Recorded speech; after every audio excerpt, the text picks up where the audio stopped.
Bonjour à tous et à tous, je me présente, je m'appelle Louis Delplanque et je suis le porteur de projet de notre application eSport Plus. Nous sommes une équipe composée de 4 membres. Il y a Théo, chargé de communication, Louison qui est chargé de l'aspect marketing et enfin Joséphine qui sera notre comptable.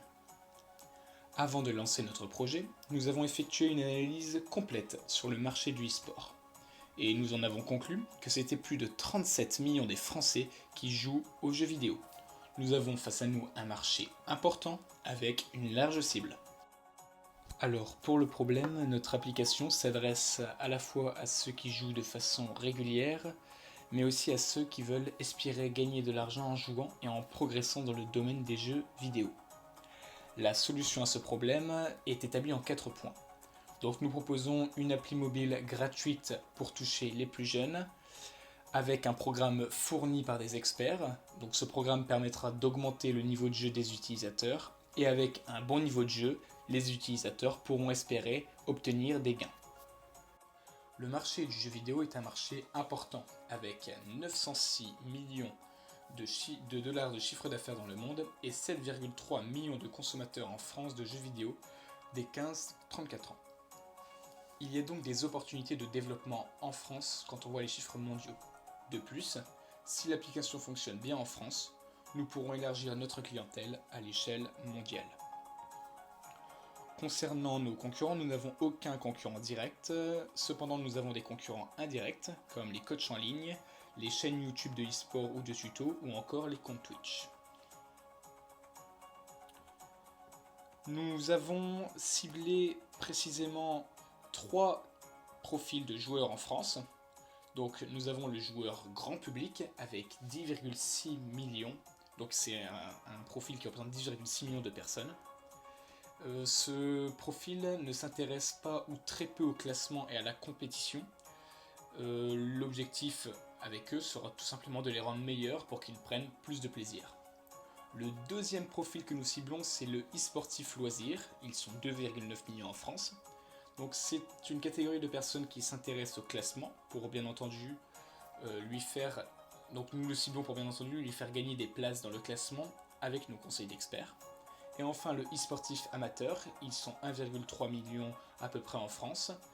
Donc ce profil, ces consommateurs seront potentiellement intéressés par notre offre premium pour pouvoir obtenir une rémunération avec les jeux vidéo, car ils sont à la fois intéressés par le classement et par la compétition.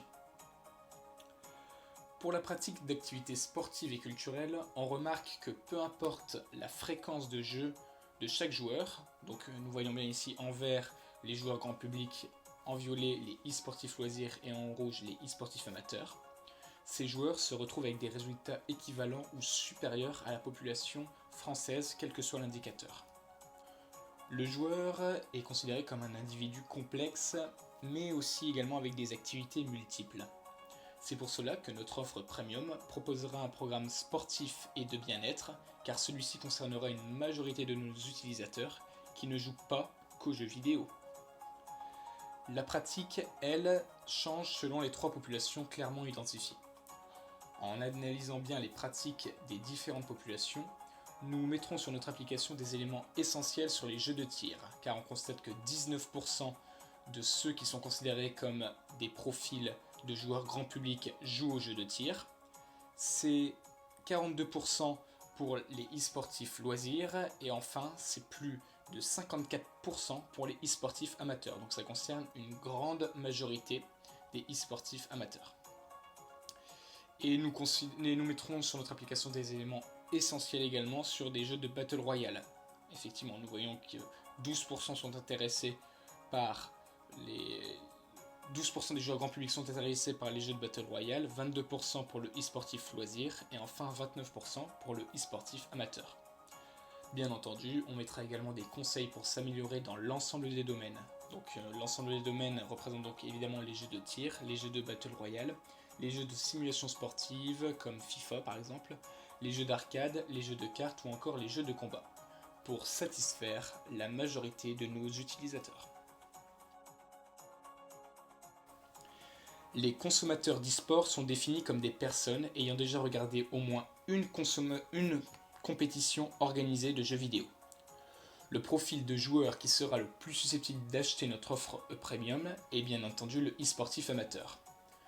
Car en effet, c'est plus de 73% de ces joueurs, soit environ 950 000 joueurs, qui se sont rendus à un événement physique l'année précédente. Ces joueurs seraient le plus aptes à aller chercher la compétition et pouvoir remporter des gains.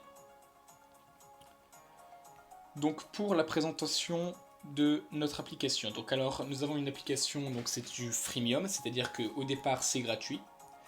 Alors donc la formule gratuite propose un contenu aléatoire journalier où nous pourrons retrouver donc des tutos jeux, logiciels, conseils bien-être, nutrition et développement personnel.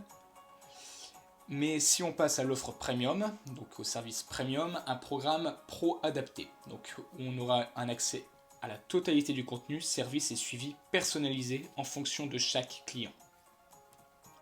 Du point de vue juridique, nous avons choisi comme statut une SAS, donc une société par action simplifiée.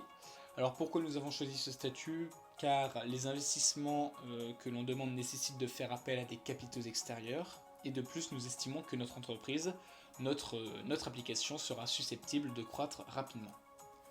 Donc il y a de nombreuses contraintes pour apparaître sur Google Play et l'App Store, donc il faudra mettre à disposition du public plusieurs mentions légales, conditions générales de vente, chartes et politiques de confidentialité. Et il faudra remplir plusieurs textes, comme les textes relatifs au contenu utilisé ou non, ou encore des licences d'utilisation. Les mentions légales seront à respecter, avec à mettre en place une rubrique contact pour les utilisateurs. Les obligations des conditions générales d'utilisation. Et nous avons également un service premium sur notre application, comme j'en ai parlé précédemment. Donc il y a une obligation pour la mise en place d'un prix, où le consommateur doit être informé sur le prix, il doit donner son consentement et sa signature, il doit connaître ses obligations de paiement, et il a aussi un droit de rétractation prévu. Au niveau de l'aspect financier, alors nous avons, donc en comptant les apports personnels plus investisseurs partenaires, 10 000 €. Comment obtenir un revenu donc avec les abonnements premium, soit 19,99 € par mois. Objectif sur 3 ans, 150 000 € de chiffre d'affaires. Donc nous estimons qu'il y aura 75 000 téléchargements sur 3 ans, dont 10% de premium.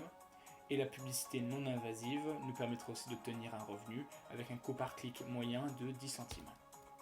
Ce dont nous avons besoin pour pouvoir nous lancer, donc ce sont des apports financiers notamment pour la création d'applications, soit environ 15 000 €. Partenariat joueurs-influenceurs pour rendre crédible notre projet et pour amener un maximum d'utilisateurs, 20 000 €. Maintenance, contrôle de l'application, 5 000 €. Et enfin les autres charges, 10 000 €, pour un total avec apport de 40 000 €.